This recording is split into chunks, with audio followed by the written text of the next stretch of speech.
Assalamualaikum warahmatullahi wabarakatuh. Salam sejahtera untuk kita semua. Shalom, Om Swastiastu, Nama Budaya, Salam Kebajikan, Rahayu. Senang sekali saya Fitri kembali menyapa sahabat dalam podcast Bu Heli, Bawaslu Hulondalo Edukasi Pemilih, tentunya dengan informasi-informasi seputar pengawasan pemilu dan demokrasi di Gorontalo. Dan untuk hari ini kita akan membahas terkait keterbukaan informasi publik. Dan hari ini saya sudah bersama dengan bapak-bapak narasumber kita, yakni kami ucapkan selamat datang kepada Bapak Idris Kunte selaku Ketua Komisi Informasi Daerah Provinsi Gorontalo dan juga Bapak Iswan Lihawa selaku Wakil Ketua Komisi Informasi Daerah Provinsi Gorontalo. Selamat datang Pak di podcast Bu Heli pada episode kali ini. Gimana Pak kabarnya hari ini? Alhamdulillah sehat. Sehat Bapak? Salam. Alhamdulillah. Nah Pak, kita langsung saja pada pembahasan kita pada episode hari ini yakni terkait keterbukaan informasi publik. Nah, sebagai lembaga negara tentu ini sangat penting untuk bagaimana data dan juga informasi yang kita sampaikan kepada publik itu benar-benar transparan dan juga akuntabel. Nah, dari saya terlebih dahulu kepada Bapak Ketua dulu nih terkait kira-kira menurut pandangan Bapak bagaimana saat ini melihat kondisi keterbukaan informasi publik di Provinsi Gorontalo ini khususnya, Pak? Ya, baik. Terima kasih. Bismillahirrahmanirrahim. Assalamualaikum warahmatullahi wabarakatuh. Terima kasih buat host yang sudah mengundang kami, memberikan ruang dan kesempatan. Saya menyapa juga bagi pemirsa pendengar yang ada. Ya, sebutannya sahabat Bawaslu, Iya, Pak. sahabat Bawaslu yang mengikuti podcast Bawaslu ya, Bu Heli. Iya. Mantap nih. Saya tadi dengar namanya juga memang keren juga. Luar biasa ini Pak Iswan mencari nama ini ya. Iya, atas Bu Heli. rekomendasi beliau. Ya, luar biasa. Ya, baik. Berkaitan dengan keterbukaan informasi publik, berkaitan dengan tupoksi Komisi Informasi dan bagaimana implementasinya di Provinsi Gorontalo, tentu bahwa sebagai pelaksana undang-undang yang mendapat mandat untuk pelaksanaan implementasi keterbukaan informasi Provinsi Gorontalo, sebelumnya kami sampaikan bahwa kami sudah berjalan periodik 2020-2024 hingga perpanjangan di 2000 sampai sekarang. Nah, dalam tahapannya pelaksanaan keterbukaan informasi publik memang di Provinsi Gorontalo kan dilakukan dalam bentuk MONEF oleh Komisi Informasi Pusat. Itu untuk MONEF. Dan ada juga IKIP namanya, Indeks Keterbukaan Informasi Publik. Namun sebelum itu sedikit kami memberikan pengantar bahwa kehadiran Undang-Undang Keterbukaan Informasi Publik itu tidak lain adalah menjamin bahwa hak setiap warga negara dalam rangka memperoleh informasi publik itu terpenuhi. Itu kehadiran undang-undang dasarnya di situ. Terus memastikan bahwa hak itu hak setiap warga negara dalam memperoleh informasi publik itu terpenuhi. Yang kedua, mendorong setiap badan publik itu kan transparan, terbuka, akuntabel dan memberikan informasi yang bertanggung jawab. Yang berikut juga kan undang-undang ini mendorong ada keterlibatan partisipasi atau peran dari masyarakat dalam rangka mengakses informasi atau ikut terlibat dalam perencanaan dan maupun pengawasan pelaksanaan program pemerintah dan sebagainya. Nah, untuk di Gorontalo, di Provinsi Gorontalo khususnya setiap tahun itu kan dilakukan MONEF oleh KI Pusat, IKIP juga begitu. Nah, untuk tahun 2025 memang ada penurunan dari hasil MONEF kita untuk secara keseluruhan Provinsi Gorontalo. Kita masih masuk kategori yang tidak terbuka, masih tertutup di 2025. Karena memang mekanisme penilaian itu kan dia berbasis data. MONEF itu berbasis data. Data dan dokumen yang tersedia yang akan diinput dalam bentuk eviden yang ada di pertanyaan kuesioner MONEF itu dalam bentuk data. Dan itu domainnya ada di Pemda. Ada namanya PPID utama yang dalam hal ini Dinas Kominfo, didukung oleh PPID pelaksana yang ada di semua OPD. Jadi dalam pertanyaan Monif keterbukaan informasi publik di Provinsi Gorontalo yang dilakukan KI Pusat itu kurang lebih 170 item pertanyaan, dan itu berkaitan dengan data dan dokumen yang ada di semua OPD. Sehingga mungkin pada penginputan kemarin tidak maksimal dan tidak terinput semua item, sehingga kita masuk pada kategori belum terbuka. Kemudian yang kami lakukan untuk Komisi Informasi di Provinsi Gorontalo, alhamdulillah kami di 2023 sudah melakukan monif secara umum, baik itu di tingkat OPD Provinsi Gorontalo, kabupaten kota, dan vertikal. Dan alhamdulillah salah satunya di vertikal Bawaslu masuk kategori informatif.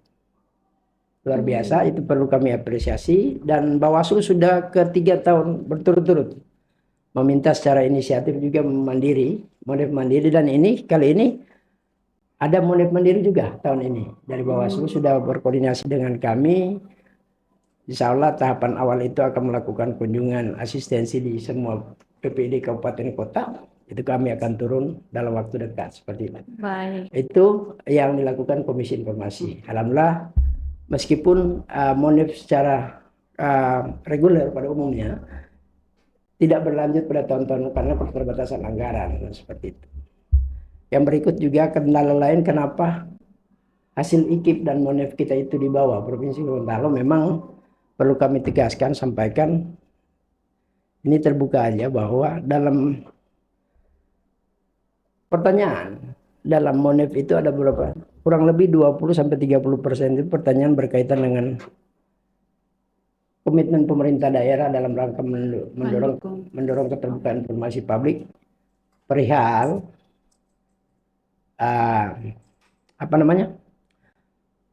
komitmen intervensi anggaran untuk Komisi Informasi, ketersediaan infrastruktur kantor, sumber daya manusia sebagai supporting yang ada di di Komisi Informasi, SDM-nya dan sebagainya. Besaran gaji malah ditanya, kan begitu. Jadi mungkin belum memenuhi syarat untuk itu, sehingga itu salah satu juga instrumen yang dinilai mengakibatkan skor penilaian keterbukaan informasi publik di Provinsi Gorontalo masih di bawah. Seperti itu. Baik. Nanti kita lanjut. Iya, menarik sekali sahabat Bawaslu. Dan selanjutnya nih Pak, dari Bapak Iswan itu sendiri, apakah ada yang ingin ditambahkan nih terkait pandangan Bapak kondisi keterbukaan informasi publik nih di Provinsi Gorontalo seperti apa Pak? Terima kasih. Bismillahirrahmanirrahim. Jadi memang di Komisi Informasi itu salah satu cara untuk melihat bagaimana keterbukaan informasi di masing-masing daerah adalah dengan cara melakukan monef. Karena monef itu tujuannya untuk memonitoring bagaimana sebuah standar pelayanan informasi publik di masing-masing badan publik di daerah masing-masing, sekaligus mengevaluasi bagaimana setiap tahun keterbukaan informasi itu semakin baik. Artinya dari yang tertutup sampai yang informatif. Nah, saya mulai anggaplah begini, karena kalau mengukurnya itu sampai Pak Ketua tadi datanya itu kan jelas. Tapi kalau kita lihat di masing-masing badan publik, saya mulai dulu bukan dari itu ya, saya mulai dulu dari begini. Flashbacknya ke belakang ya, di masa Orde Baru itu kan dianggap persentase informasi publik yang terbuka itu hanya anggaplah cuman 30%, 70% itu ditutup. Nah, setelah masa reformasi, kita kan diminta untuk keterbukaan informasi. Nah, di sini yang salah. Ternyata tidak semua informasi harus dibuka. Makanya lahirlah undang-undang keterbukaan informasi publik ini.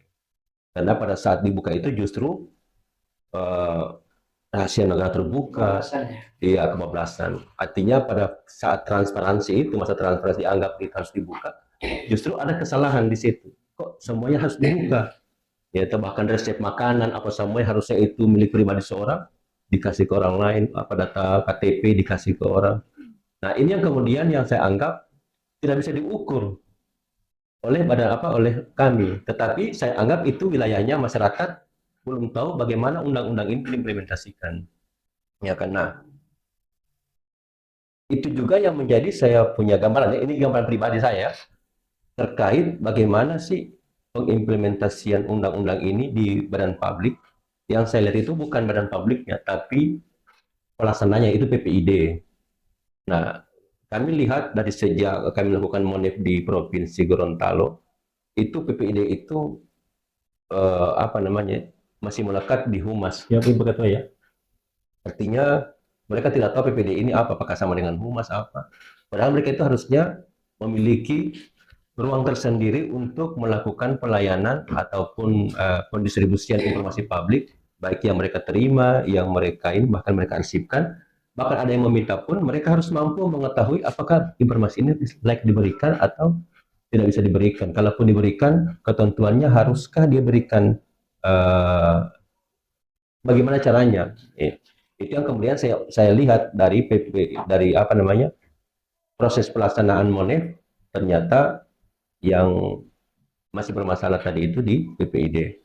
Sehingga itu juga menjadi saya anggap menjadi gambaran ternyata pengambil kebijakan baik kadisnya ataupun apanya itu menganggap apa sebenarnya efeknya bagi kami, artinya bagi daerah lah ini informasi ketemuan. Padahal itu sangat urgent, harusnya itu disosialisasikan oleh kami, bahkan harus dilakukan monef.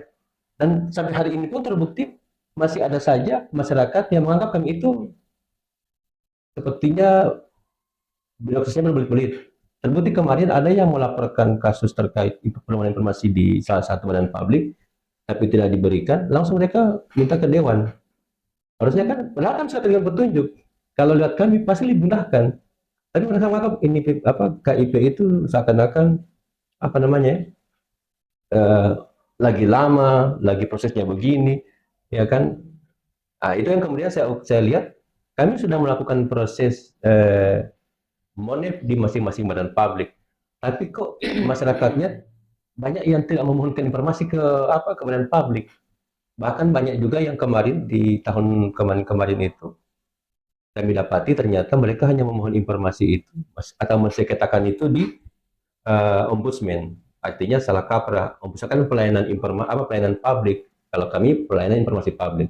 Jadi kalau ditanya kepada saya secara keseluruhan di Gorontalo bagaimana keterbukaan informasi publik, saya lihat dari tiga sisi itu, sisi masyarakatnya, sisi badan publiknya, dan sisi kami. Artinya kami sebagai lembaga yang mengimplementasikan undang-undang ini.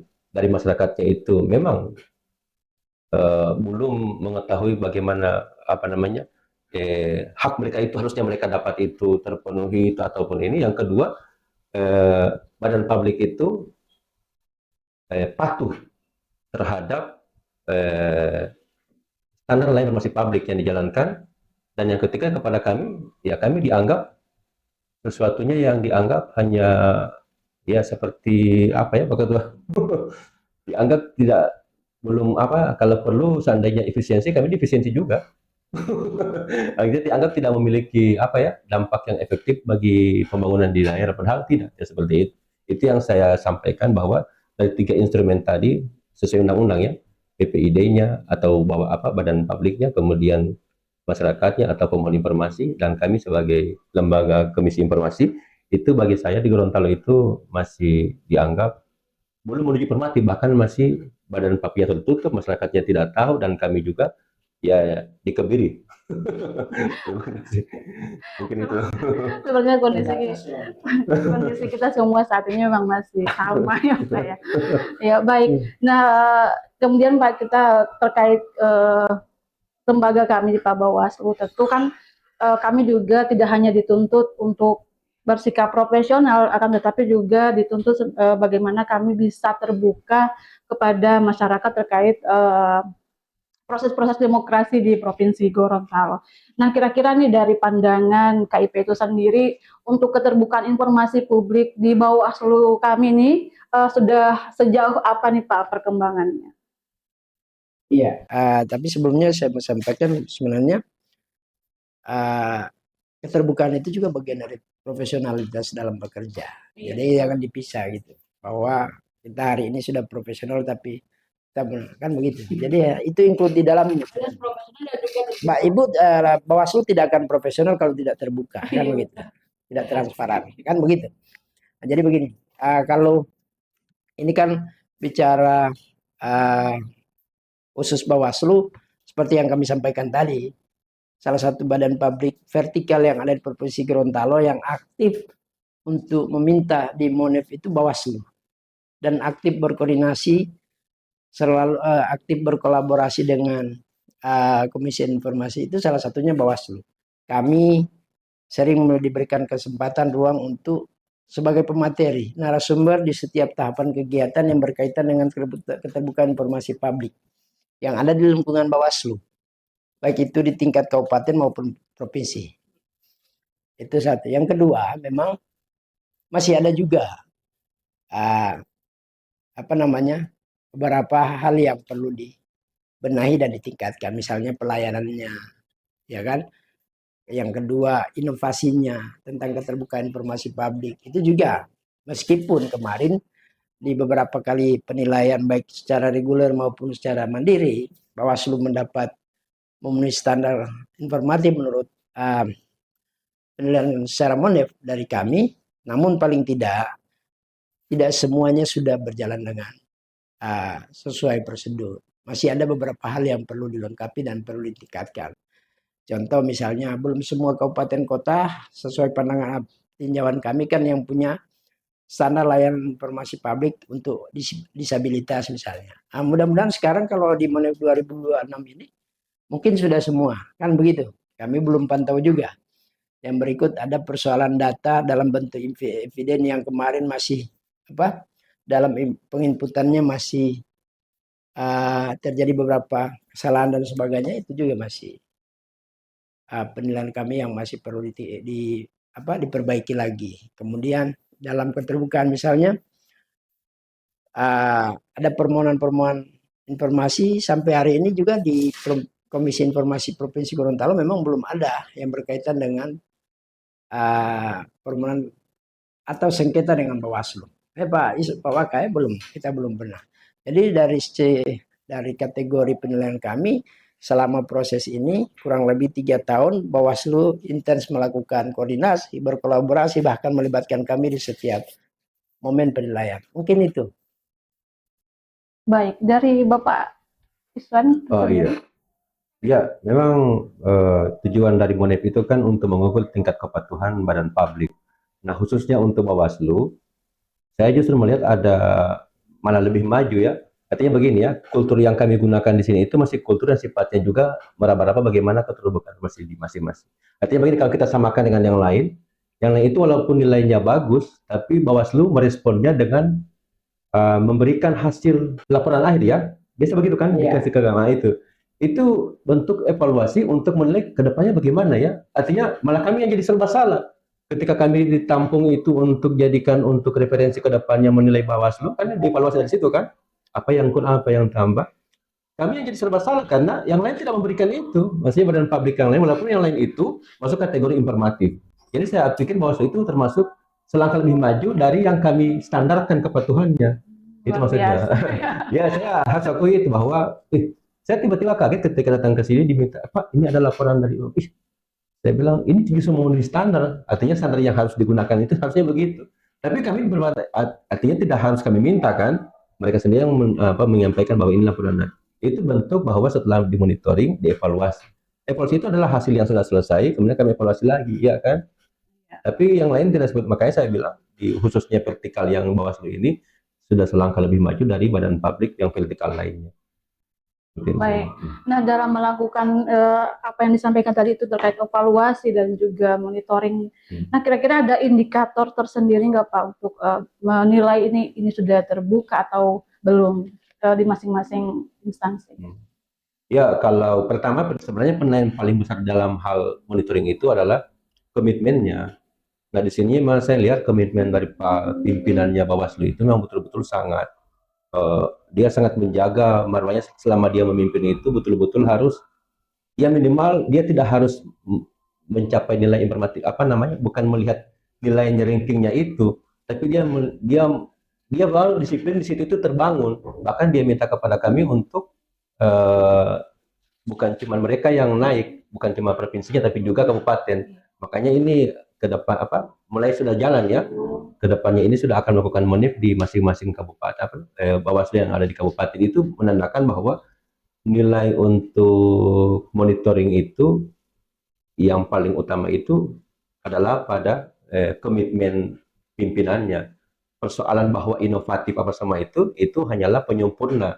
Tapi selama walaupun sempurna, tapi kalau komitmennya kepalanya tidak ini ya sama saja, iya kan? Oh, ya. Jadi bagi saya melihat dari itu saja sudah responnya itu yang sudah sangat positif bagi kami. Artinya dia juga merasakan kami saja sebagai apa? Bahkan meminta mandiri itu kan sudah termasuk komitmen pimpinan, iya kan? Artinya tidak harus kok ada monif ya tahun ini. Kalau tidak ada, kami minta tersendiri. Ya, itu kan sudah sama dengan ada komitmen dari pimpinan untuk coba silakan nilai dulu kami bagaimana. Itu kan sudah bagi saya itu termasuk nilai yang sangat tertinggi dalam hal ini apa kepatuhan badan publiknya untuk memenuhi standar layanan informasi publik. Mungkin itu. Baik, jadi ini bukan hanya terkait bagaimana inovasi dalam keterbukaan informasi, akan tetapi komitmen kita dalam menjaga keberlanjutan dari keterbukaan informasi publik ini. Nah, Pak, dalam melakukan evaluasi dan juga monitoring ataupun penilaian terhadap keterbukaan informasi publik, apakah ada tantangan nggak, Pak, selama ini yang dihadapi oleh KIP?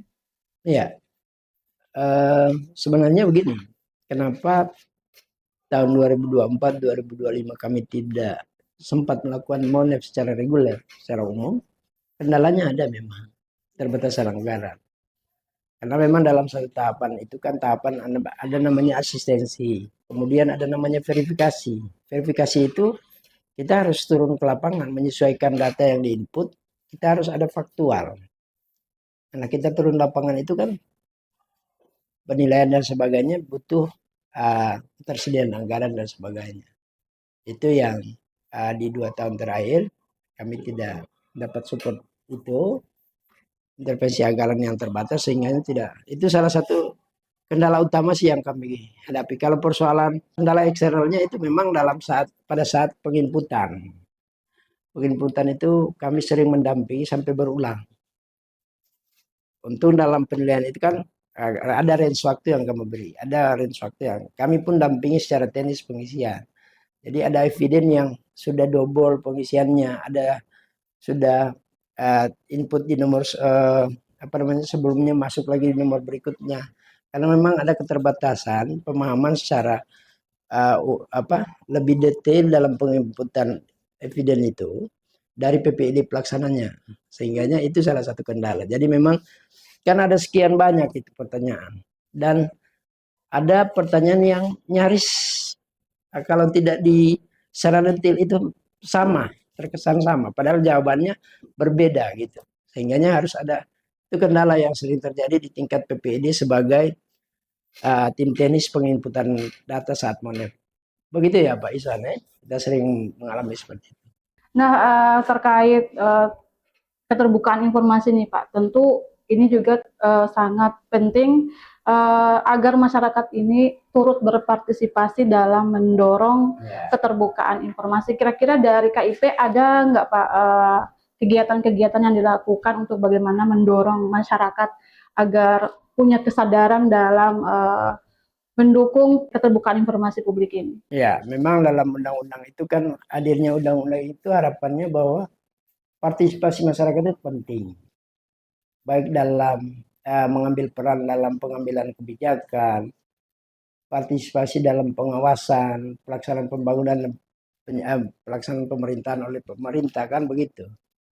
Itu sebenarnya kenapa kami pun yang kami lakukan adalah di kurang lebih 5 tahun masa pengurusan kami, alhamdulillah kami sudah dalam rangka mendorong keterbukaan informasi publik itu kami sudah melakukan namanya diskusi publik di semua kabupaten kota. Ya, diskusi publik di semua kabupaten kota itu melibatkan semua elemen, masyarakat, pengacara, praktisi hukum, praktisi lingkungan, aktivis perempuan dan anak, ada LSM, ada dari unsur akademis, ada mahasiswa dan sebagainya. Itu setiap kabupaten kota kami sudah lakukan. Kemudian untuk PPID di kabupaten kota juga kami sudah melakukan BIMTEK bersama Kominfo provinsi. Hampir setiap tahun kami lakukan itu. Begitupun dengan OPD provinsi, struktural provinsi, kami setiap tahun itu. Artinya di tingkat kewajiban badan publik, kami mendorong bahwa setiap badan publik itu harus wajib untuk memberikan informasi. Kami sudah sampaikan itu. Kami sudah melakukan BIMTEK untuk itu. Bagaimana standar layanan informasi publik sesuai amanah undang-undang. Dan bagaimana kami mendorong masyarakat, kami melakukan diskusi publik. Kami juga datang di kampus-kampus, membuat MOU dengan semua perguruan tinggi, hampir semua perguruan tinggi yang ada di Provinsi Gorontalo kami sudah datangi, baik itu di swasta maupun negeri. Kurang lebih ada 6 perguruan tinggi yang sudah MOU dan kami sosialisasi dalam. Kami asistensi juga PPID-nya. Jadi seperti itu dalam rangka mendorong kemudian pemerintah daerahnya. Kami berkoordinasi dan melakukan asistensi di semua kabupaten kota tentang standar layanan informasi publik yang dilakukan oleh Pemda kabupaten kota. Itu yang kami lakukan. Baik. Nah, terakhir nih Pak, untuk yang pertama dulu kepada Pak Ketua, kira-kira ada harapan apa dan ada target apa nih Pak KIP ke depan dalam mendorong keterbukaan informasi publik, khususnya nih untuk Bawaslu itu sendiri Pak? Ya, harapannya begini, inisiatif dan inovasi yang telah dilakukan oleh khususnya Bawaslu, harapannya bagi kami itu dipertahankan. Kalau paling minimal dipertahankan. Lebih bagus kalau ditingkatkan. Artinya semangat hari ini kayak bahasa ketua waktu datang di kantor kami berkoordinasi dengan serba keterbatasan. Baik itu di anggaran dan sebagainya, tapi semangat beliau datang menyampaikan. Dan itu yang kami harapkan bahwa ini meskipun dalam kondisi seperti apa, karena ini amanah, undang-undang, dan ini adalah sebuah kewajiban sebenarnya, yang kami harapkan tetap seperti itu. Kalau perlu ditingkatkan. Yang kedua kan, ini implementasi undang-undang sebenarnya bukan untuk siapa. Kalau badan publik ya untuk badan publik sebenarnya. Jangan terkesan ini hanya kepentingan masyarakat, tidak. Mengukur bahwa integritas, transparansi dan akuntabilitas itu untuk sebuah badan publik itu sebenarnya yang mengukur bukan dari luar. Dari diri sendiri kan itu. Kalau prinsip kami bahwa Bawaslu sendiri sebenarnya melalui tim, ketua dan semua PPID dan semua pegawai yang merasa bahwa ini penting. Sehingga semangat itu selalu dibangun. Nah, itu harapan kami ke depan. Seperti itu. Baik, dan untuk Pak Wakil Ketua, terakhir nih Pak, kira-kira ada pesan apa yang ingin disampaikan kepada sahabat Bawaslu dimanapun berada, sepenting apa transparansi dan juga pelayanan informasi baik di Bawaslu dan juga di seluruh instansi. Oh iya.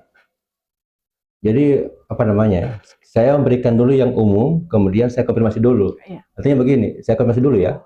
Kira-kira di sini pemohon informasi itu kebanyakan informasi apa yang diminta di sini, khususnya di Bawaslu oleh masyarakat? Biasanya sih dari ini ya terkait data penanganan pelanggaran. Itu yang minta siapa? Paling banyak tuh sampai hari ini mahasiswa untuk kebutuhan penelitian. penelitian. Nah, harusnya di undang-undang itu kan jelas informasi itu harus mudah diakses, kemudian murah atau berbiaya ringan, kemudian cepat. Nah, jadi kita lihat saja di situ bahwa kalau itu yang dijadikan tolok ukur untuk memperbaiki standar layanan kita, maka berarti yang dimaksud dengan mudah itu kalau dia datang secara biasa, ya jelas di mana menggunakan informasi, ada PPID di situ. Dan PPID itu sudah tahu dan datanya juga terus diupdate. Nah, kalau dia datang lewat online, nah di fitur itu atau digitalisasi itu diperjelas, tidak hanya sekedar melihat-lihat. Karena begini, ada perbedaan antara pengguna informasi dengan pemohon informasi. Kalau pengguna informasi itu wilayahnya mungkin wilayahnya apa ya, ombudsman untuk menilai bagaimana pelayanan informasi sekedar ini ya, penggunaan itu apa digitalisasi. Tapi kalau pemohon dia harus ada ruang tersendiri, ada fitur tersendiri. Di situ harus ada persyaratan dia dari mana atau apa. Nah itu yang maksud saya menjadi evaluasi bagi kita. Oh kalau ini terus yang jadi tolok ukur apa jadi banyak diakses atau diminta oleh ini, maka data itu juga harus kita persiapkan sejak dini untuk diupdate, diperbaiki. Karena kan standarnya itu kan dan kemudian yang kedua itu yang tadi itu kalau dia datangnya secara mandiri ke sini ya kita apa buatkan tempat yang betul-betul bisa mengakses secara cepat. Kemudian juga kalau dia lewat online atau yang ketiga lewat yang disampaikan Pak Ketua tadi kalau dia cacat atau disabilitas ada ruang tersendiri untuk pelayanan mereka. Itu mungkin cuma tips bagi saya untuk apa namanya mempermudah bagaimana badan publik itu pelayanan informasinya itu dianggap terbuka dan mempermudah masyarakat untuk mendapatkan. Mungkin itu tips ya. Baik, dari Pak Ketua bisa disampaikan mungkin pesan terakhirnya. Sebelum saya tutup sebenarnya begini. Ini untuk tidak hanya untuk Bawaslu ya, untuk kita semua bahwa Bapak, Ibu, saya, ya kan? Mereka yang ada di luar dan kita semua sebenarnya punya hak yang sama bahwa memperoleh informasi itu hak konstitusional yang harus dipenuhi. Itu harus ditanamkan oleh semua badan publik. Bahwa kita semua punya hak untuk mendapatkan informasi. Karena itu hak, maka kewajiban di setiap badan publik untuk memenuhi itu. Tidak ada alasan sebenarnya. Kecuali alasannya memang informasi itu yang dikecualikan. Kan begitu. Iya. Mungkin itu dari saya. Baik, terima kasih, sangat luar biasa diskusi kita pada hari ini. Sekali lagi kami ucapkan terima kasih kepada Ketua dan juga Wakil Ketua Komisi Informasi Daerah Provinsi Gorontalo, dan semoga apa yang kita diskusikan pada hari ini bisa bermanfaat dan juga terus meningkatkan transparansi dan kualitas pelayanan informasi. Dan untuk sahabat Bawaslu, jangan lupa follow terus akun resmi Bawaslu Provinsi Gorontalo di media sosial. Dan dengarkan terus episode podcast lainnya untuk informasi seputar pengawasan pemilu dan demokrasi di Gorontalo. Saya Fitri, mohon undur diri. Terima kasih dan mohon maaf atas kekurangan. Sampai jumpa di episode selanjutnya. Wassalamualaikum warahmatullahi wabarakatuh. Waalaikumsalam.